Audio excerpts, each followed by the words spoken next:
Hello student, welcome to our channel Prime Academy. आज हम फिर एक अच्छे और बहुत ही बेहतरीन टॉपिक के साथ प्रेजेंट हुए हैं जिसका नाम है interior point, interior offset, exterior point, exterior offset और बाउंड्री पॉइंट्स।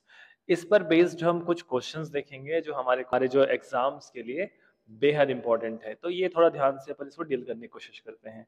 चलिए, तो हम यहाँ पर देखते हैं कि हमारे पास कुछ आपके पास टॉपिक्स हैं जिस पर जो होता है बेस्ड हम यहाँ पर ठीक कुछ टर्म्स को समझने की कोशिश करते हैं। जो पहला पॉइंट है आपका interior point and interior of a set. हम जानते हैं कि हम इंटीरियर पॉइंट किसे बोलेंगे। A point P is called an interior point of a set. ठीक है, कब कहलाएगा किसी पर्टिकुलर सेट S का वो इंटीरियर पॉइंट कब कहलाएगा? जब S is a neighbourhood of P। तो हमारे पास जो सेट S है वो नेबरहुड हो पर्टिकुलर पॉइंट P का, तो हम उसको बोलते हैं कि वो हमारे लिए इंटीरियर पॉइंट कहलाता है। It means neighbourhood of P is set S, then it is called interior point। तो P को हम क्या बोलेंगे? इंटीरियर पॉइंट के नाम से जानेंगे। ठीक है, और जो इंटीरियर पॉइंट का कलेक्शंस होता है या जो इंटीरियर पॉइंट्स को रखता है उस सेट को हम लोग क्या बोलते हैं? इंटीरियर सेट के नाम से जानते हैं। और इसको डिनोट करने का जो तरीका है वो इंटीरियर ऑफ एस या एस डिग्री से रिप्रेजेंट करते हैं। चलिए आगे बढ़ते हैं सेकंड पॉइंट की ओर। दूसरा पॉइंट है आपका एक्सटीरियर पॉइंट। ठीक है, और उसी का एक कलेक्शन ऑफ एक्सटीरियर पॉइंट को रखने वाले क्या कहलाएंगे? एक्सटीरियर सेट के नाम से जानते हैं। किस पॉइंट को हम एक्सटीरियर पॉइंट बोलेंगे? हम एक पर्टिकुलर पॉइंट P को एक्सटीरियर पॉइंट बोलेंगे किसी पर्टिकुलर सेट S का, जब हम वहां पर देखेंगे कि हमारे पास में उस पर्टिकुलर नेबरहुड N और उस सेट S का कोई भी कॉमन पॉइंट हमको ना मिले। It means N intersection S हमेशा एक आपका नल सेट मिले, तो वो एक्सटीरियर पॉइंट कहलाता है। ठीक है, और उसका जो कलेक्शन होता है एक्सटीरियर पॉइंट कलेक्शन को हम क्या बोलते हैं? एक्सटीरियर ऑफ सेट के नाम से जानते हैं। चलिए ठीक है, और इसको डिनोट कैसे करते हैं? तो इसको डिनोट करते हैं एक्सटीरियर ऑफ एस से और ई ऑफ एस से शो किया जाता है। ठीक है, चलिए अब हम बात करते हैं आगे अगले पॉइंट की जिसको हमारा नाम है बाउंड्री पॉइंट या फ्रंटियर पॉइंट के नाम से जानते हैं। ऐसा पॉइंट बाउंड्री पॉइंट या फ्रंटियर पॉइंट कहलाता है जो ना ही एक्सटीरियर हो और ना ही इंटीरियर हो। ठीक है, तो ये ध्यान रखना कि किसी पर्टिकुलर पॉइंट पी को हम बाउंड्री पॉइंट कब बोलते हैं? जब ना ही वो इंटीरियर पॉइंट हो और ना ही वो एक्सटीरियर पॉइंट हो। ठीक है, चलिए, और उनके कलेक्शंस को रखने वाले या उन पर्टिकुलर पॉइंट्स का कलेक्शन रखने वाले, ठीक है, को बोला जाता है बाउंड्री ऑफ एस के नाम से जाता है, जिसको हम लोग बी ऑफ एस और F R of S. B से होता है बाउंड्री ऑफ एस और एफ आर से होता है फ्रंटियर ऑफ एस के फॉर्म पे शो किया जाता है। चलिए, तो ये कुछ तीन आपके पास में डेफिनेशंस थी जिसके बेस पे हम जो है अब कुछ क्वेश्चंस डील करने वाले हैं। चलिए, तो यहाँ पर एक पर्टिकुलर थ्योरम है कि कोई एक सेट आपने एस पिक किया हुआ है और उसका इंटीरियर ऑफ एस जो होता है वो क्या होता है? ओपन होता है। इसको हम यहाँ प्रूफ करेंगे। प्रूफ करने के लिए सबसे पहली बात तो हमको पॉइंट की नीड रहेगी, क्योंकि इंटीरियर सेट बताने के लिए हमें इंटीरियर पॉइंट की नीड रहेगी, तो हम इंटीरियर पॉइंट के बेसिस पे इसको सॉल्व करेंगे। हम यहाँ पर देखेंगे कि लेट पी जो है हमारे पास में एक एलिमेंट है किसका? एस का। ठीक है, देन वी हैव, तो हम यहाँ पर बोलेंगे कि हमारे पास यदि P S का एलिमेंट है और वो यदि इंटीरियर के फॉर्म पे काम कर रहे हैं, तो ये कंफर्म है कि S जो होगा वो नेबरहुड होगा किसका? P का। नेबरहुड होगा P का by the definition of interior point. और यदि वो नेबरहुड रख रहा है तो उसके लिए हमारे पास में एप्सिलॉन की वैल्यू इस तरीके से होगी कि epsilon greater than 0 such that हम बात करेंगे कि हमारे पास में P माइनस एप्सिलॉन और P प्लस एप्सिलॉन, ठीक है, ये कंटेन कहाँ होगा? ये कंटेन होगा एस पे। ठीक है, ये बिल्कुल ध्यान रखेंगे अच्छे से और बहुत ही आराम से इसको डील करने की कोशिश करेंगे। ठीक है, चलिए, अब जिस प्रकार से हम पी को बोले थे वैसे ही हम एक और पॉइंट ले लेते हैं कि क्यों हमारे पास में एक पॉइंट है, बट किसका पॉइंट है? उस पर्टिकुलर इंटरवल का, पी माइनस एप्सिलॉन और पी प्लस एप्सिलॉन का एक पॉइंट है। तो हम जानते हैं कि हमारे पास में कोई एक ओपन सेट होता है, और ओपन सेट कब कहलाता है? जब वह अपने सभी पॉइंट के साथ क्या हो? नेबरहुड कंडीशन सेटिस्फाइड करे। तो सिंस एन ओपन सेट, ये लिख सकते हैं हम लोग कि since an open set is a neighbourhood, कि एक ओपन सेट जो होता है नेबरहुड होगा अपने सभी पॉइंट के साथ में, neighbourhood of each of its point, each of its points. ठीक है, चलिए, इट फॉलोज दैट, ये फॉलो करता है, क्या फॉलो करता है भाई? ठीक है, कि ये फॉलो करता है कि आपके पास में जो p माइनस एप्सिलॉन और p प्लस एप्सिलॉन जो है वो भी एक ओपन इंटरवल है, और every open interval is open set, ये हम कर चुके हैं। ठीक है। तो यहाँ पर ध्यान रखना कि p माइनस एप्सिलॉन और p प्लस एप्सिलॉन जो ओपन इंटरवल है वो भी क्या बन जाएगा, वो भी एक नेबरहुड बन जाएगा, किसके लिए, पर्टिकुलर पॉइंट Q के लिए। और जैसे ही हमारी बात होती है कि ये ओपन इंटरवल Q के लिए नेबरहुड कंडीशन सेटिस्फाइड करता है, तब हमको यहाँ पर, ठीक है, डिफाइंड होता है कि p माइनस एप्सिलॉन और p प्लस एप्सिलॉन, ठीक है, is neighbourhood of Q। And ये भी हम जानते हैं कि S जो होता है वो सुपर सेट होता है किसका, p माइनस एप्सिलॉन और p प्लस एप्सिलॉन का, ठीक है। तो इन दोनों की कंडीशंस को यदि हम मिला के बात करें तो हमको ये बिल्कुल स्पष्ट हो रहा है कि S is a neighbourhood of Q, S is a neighbourhood of Q, ठीक है। ये बिल्कुल ध्यान रखेंगे, क्यों, क्योंकि हमारे पास पर्टिकुलर Q पॉइंट जो है वो p माइनस एप्सिलॉन और p प्लस एप्सिलॉन का नेबरहुड है, और S जो होता है उस पर्टिकुलर इंटरवल को कंटेन करके रख रहा है। तो यदि मिला के बात करें तो वहां पर S जो होता है नेबरहुड हो जाएगा किसका, Q का। चलिए, तो उस आधार पे हम थोड़ा और आगे बढ़ते हैं और चीजों को सॉल्व करते हैं, ठीक है। तो देखिएगा ध्यान से कि हम यहाँ पर क्या बोलना चाह रहे हैं, कि यहाँ पर क्लियर सी बात हो गई कि Q जो होता है वो क्या था, Q जो था वो एक पॉइंट था, is any point of p minus epsilon और p प्लस एप्सिलॉन, मतलब इस पर्टिकुलर ओपन इंटरवल का पॉइंट था, ठीक है। तो हमारे पास में यहाँ पर क्लियर सी बात हो गई कि S is neighbourhood of each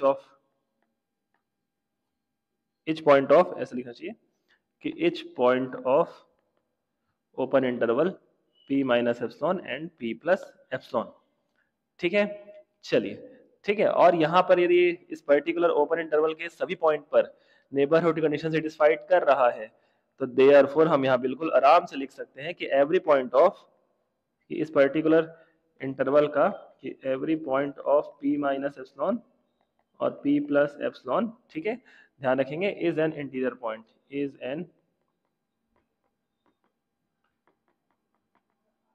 interior point of S, ठीक है। ध्यान रखना, क्यों, क्योंकि हमारे पास जो सेट S था, ठीक है, उसको हमने बताया कि वो नेबरहुड रखता है इस पर्टिकुलर ओपन इंटरवल के साथ में, ठीक है। तो जितने भी पॉइंट है इस ओपन इंटरवल के, सब जो होते हैं इंटीरियर पॉइंट के फॉर्म पे काम करेंगे, ठीक है। चलिए, क्योंकि हमको इंटीरियर पॉइंट पहले से गिवन है ना, अब हम उसे इंटीरियर पॉइंट को बताना है कि वो ओपन है।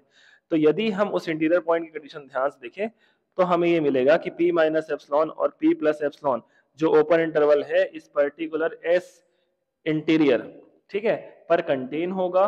तो इसका मतलब ये निकल गया कि P हमारे पास एक पॉइंट था जो कि इस ओपन इंटरवल का एलिमेंट होगा, और ये कंटेन करेगा कहाँ पर, इंटीरियर ऑफ S पे, ठीक है। इन दोनों लाइन से बिल्कुल समझ आ रहा है कि S डिग्री इज नेबरहुड, या interior of S is neighbourhood of P, ठीक है।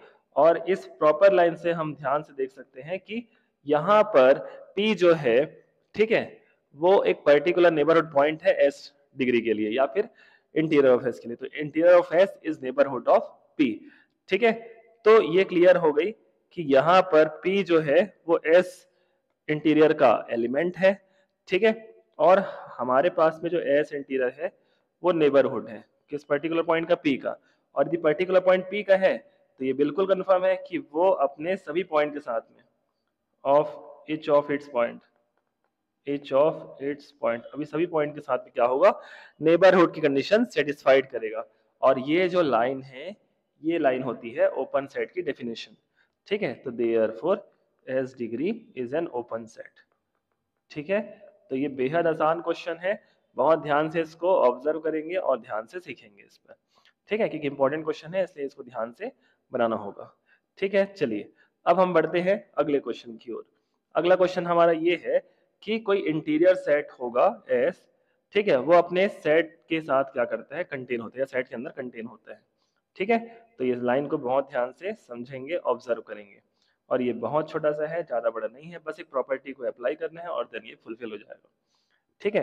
तो जब हम इसके प्रूफ की बात करते हैं तो प्रूफ में हम यहाँ पर ध्यान रखते हैं कि हम यहाँ पे कंसिडर करते हैं कि हमारे पास P एक पॉइंट है किसका, S इंटीरियर का, और यदि ऐसा है तो बिल्कुल कंफर्म है कि S जो होता है वो क्या होता है, नेबरहुड ऑफ P होता है, ठीक है, नेबरहुड ऑफ P होता है। और जब हम बात कर रहे हैं कि S जो होता है वो नेबरहुड ऑफ P रख रहा है, तो ये बिल्कुल कंफर्म है कि P जो होगा वो S का एलिमेंट होगा।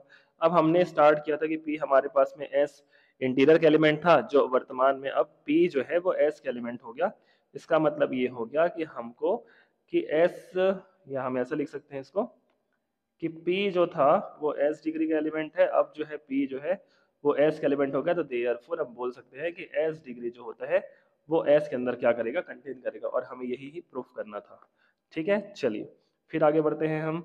ठीक है, रिमार्क करके कंडीशंस अप्लाई करते हैं और सॉल्व करते हैं।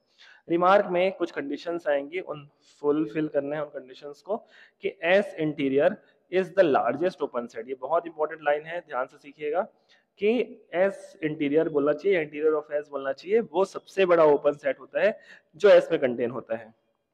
ठीक है, चलिए interior of a set S is the union of, ये बहुत इंपॉर्टेंट लाइन है, union of all open subset of S. ठीक है, जितने भी ओपन सबसेट है एस के उन सभी का यूनियन होता है इंटीरियर ऑफ सेट। ठीक है, चलिए नेक्स्ट थ्योरम की बात करते हैं। अब हमको यहाँ पर दिए रखा है कि एस एक ओपन सेट है ना। इफ एंड ओनली इफ हमें प्रूफ करना है कि एस इंटीरियर जो होता है वो एस के इक्वल होता है, और ये बेहद आसान क्वेश्चन है और अच्छा क्वेश्चन है, और ये क्वेश्चंस आते हैं, इसलिए ध्यान से इन क्वेश्चंस को समझिए, डील कीजिए। ठीक है, चलिए तो हम यहाँ पर लेते हैं लेफ्ट से राइट। हमको यहाँ पर दिया हुआ है कि एस जो होता है वो ओपन होता है if and only if S degree is equal to S होता हो। ठीक है, मतलब हमको लेफ्ट टू राइट और राइट टू लेफ्ट दोनों प्रूफ करना है। ठीक है, चलिए तो इसको इरेज करते हैं, देन इसको सॉल्व करते हैं।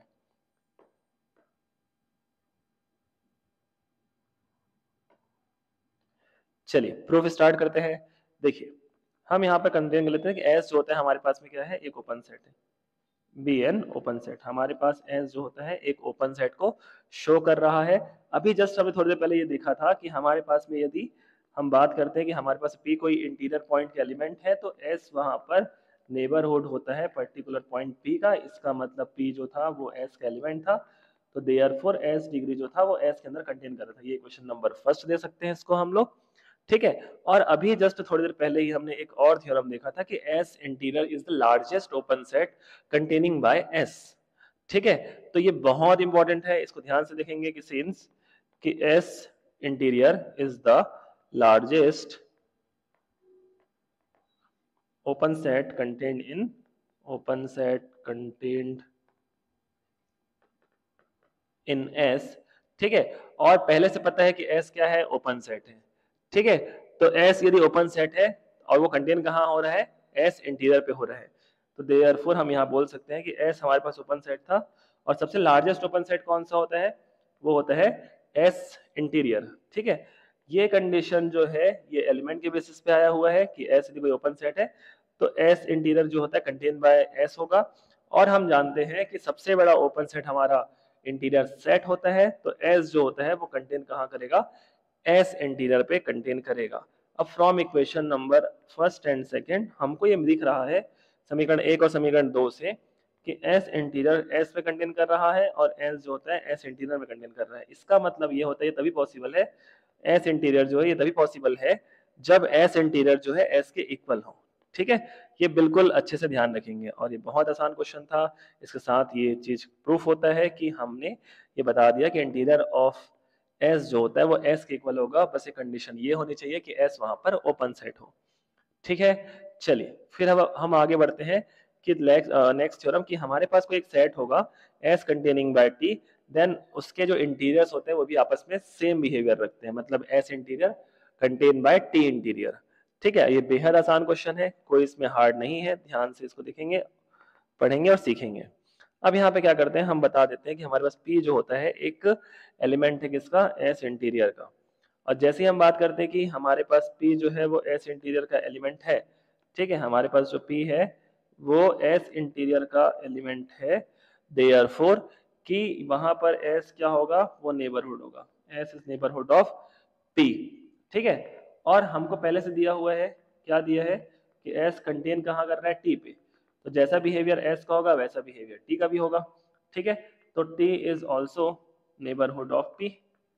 ठीक है, क्योंकि जो पॉइंट एस पे है और एस सबसेट है टी का, इसका मतलब ये होता है कि वो पॉइंट जो होता है पी का टी का भी पॉइंट होगा। ठीक है, चलिए ठीक, तो इसको ध्यान से आप देखेंगे, ऑब्जर्व करेंगे, सीखेंगे और देन आगे बढ़ेंगे। तो T is neighbourhood of P, therefore हम बोल सकते हैं कि P जो है वो इंटीरियर ऑफ T होगा।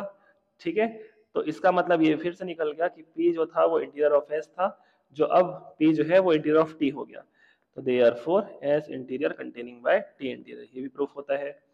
ठीक है, चलिए आगे बढ़ते हैं नेक्स्ट क्वेश्चन की ओर। सबसे इंपॉर्टेंट क्वेश्चन है, बहुत ध्यान से इस क्वेश्चन को समझिएगा, सीखिएगा। ठीक है, क्योंकि क्वेश्चन बहुत इंपॉर्टेंट है। ठीक, तो ध्यान से इसको ऑब्जर्व करना है। चलिए, यहाँ पर दो सेट्स हैं S और T, और दोनों के दोनों जो है आपके पास में इस तरीके से दिए हुए कि S इंटरसेक्शन T का इंटीरियर निकालने पर S इंटीरियर और T इंटीरियर का इंटरसेक्शन निकले। ठीक है, इसको प्रूफ स्टार्ट करते हैं, और बहुत आसान है, कोई इसमें हार्ड नहीं है, ध्यान से देखेंगे। अब हम जानते हैं कि हमारे पास जब S इंटरसेक्शन T होता है तो ये कॉमन एलिमेंट निकलता है। ठीक है, इसको अच्छे से देखेंगे, है ना।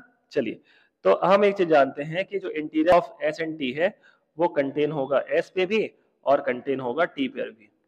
ठीक है, तो इस चीज को बिल्कुल ध्यान से देखेंगे कि S जो है वो S इंटरसेक्शन T को कंटेन कर रहा है, और S इंटरसेक्शन T भी T पर कंटेन हो रहा है। इस चीज को ध्यान रखेंगे। और अभी हमने देखा था, ठीक है, थ्योरम नंबर जिसके जस्ट लास्ट जो किए थे S इंटरसेक्शन, सॉरी, इसके लास्ट जो अपन थ्योरम किए थे, interior of S containing bye interior of T। ठीक है, सेम मेथड इसमें अप्लाई करेंगे कि जब आपके पास में S इंटरसेक्शन T S के अंदर कंटेन कर रहा है, तो इसका मतलब ये निकलता है कि S इंटरसेक्शन T का जो इंटीरियर है वो S इंटीरियर के अंदर होगा, और same S interior T containing by T है, तो S इंटरसेक्शन T का जो इंटीरियर होगा वो T के इंटीरियर के अंदर ही होगा। इस लाइन को बहुत अच्छे से ध्यान रखेंगे। अब इसको हम इक्वेशन नंबर फर्स्ट और सेकंड दे सकते हैं, और फर्स्ट और सेकंड में हम फिर से एक फॉर्म लगा सकते हैं। कहते हैं कि आइडेम्पोटेंट लॉ से कि दोनों सेट सेम है तो उसका इंटरसेक्शन भी सेम ही आता है। तो S इंटरसेक्शन T का इंटीरियर जो होता है वो S interior intersection T interior के फॉर्म पे होगा। ठीक है, ये हो गया इक्वेशन नंबर आपका थर्ड। इसके आगे बढ़ते हैं और इसको देखते हैं कि और क्या हो सकता है इसमें। ठीक है, तो हम यहाँ पर अगेन यहाँ पर एक पॉइंट पिक करेंगे P। ठीक है, जो S interior intersection T interior का एलिमेंट होगा। ठीक है, और यदि ऐसा है तो इंटरसेक्शन की प्रॉपर्टी से हम ये बोल सकते हैं कि P जो है वो S इंटीरियर का भी एलिमेंट है, और P जो है वो T इंटीरियर का भी एलिमेंट है। ठीक है, और यदि P S इंटीरियर का एलिमेंट है तो हमारे पास में S is neighbourhood of P and T is also neighbourhood of P। ठीक है, दोनों सेम पॉइंट पे क्या हो रहा है, नेबरहुड कंडीशन सेटिस्फाइड कर रहे हैं। इसका मतलब बोल सकते हैं कि उसमें जो कॉमन पॉइंट है वो आपका P है, और उसका इंटरसेक्शन भी जो होता है वो नेबरहुड रखेगा उस पर्टिकुलर पॉइंट P के साथ में। ठीक है, इसका मतलब ये हो गया कि जो P है वो S इंटरसेक्शन T का इंटीरियर का एलिमेंट होगा। और यदि ऐसा दिख गया कि हमने यहाँ पर डिफाइन कर दिया कि P जो था वो S interior intersection T interior का एलिमेंट है, तो ये कंफर्म हो गया कि हम यहाँ पर आराम से बोल सकते हैं कि S interior intersection T interior जो होता है वो कंटेन करेगा S इंटरसेक्शन T के इंटीरियर। ठीक है, क्वेश्चन नंबर फोर्थ। अब हम देखते हैं क्वेश्चन नंबर थर्ड और क्वेश्चन नंबर फोर्थ से ये दिख रहा है कि एक दूसरे के सबसेट है। ठीक है, तो हम जानते हैं कुछ कंडीशन को कि दो सेट्स इक्वल कब होते हैं, जब वे आपस में क्या हो, कंटेन हो। तो A containing by B and B containing by A। ठीक है, तो यहाँ पर इक्वेशन नंबर थर्ड और फोर्थ का यूज करते हैं और इसको सॉल्व करते हैं, तो आपको समझ आएगा कि यहाँ पर S इंटरसेक्शन T का जो इंटीरियर है वो कंटेन हो रहा था S इंटीरियर और T इंटीरियर के इंटरसेक्शन में, और S interior intersection T interior जो होता है वो आपस में कंटेन हो रहा था S इंटरसेक्शन T के इंटीरियर में। इसका मतलब ये निकलता है कि S इंटरसेक्शन T का जो इंटीरियर है वो S इंटीरियर और T इंटीरियर के इंटरसेक्शन के इक्वल आएगा, और ये यहाँ पर प्रूफ होता है और हमारा आंसर खत्म होता है। ठीक है, तो इतने क्वेश्चंस को इस टॉपिक से देखा जाए तो ये आपके क्वेश्चंस पेपर पे या आपके एग्जाम पे बहुत आपको हेल्प करने वाला है। ठीक है, थैंक यू। और किसी प्रकार का कोई भी डाउट हो तो आप कमेंट दे सकते हैं, कमेंट मेंशन कर सकते हैं, और हमारे चैनल को आप शेयर, लाइक और सब्सक्राइब कीजिए और हमें मोटिवेट कीजिए। Thank you.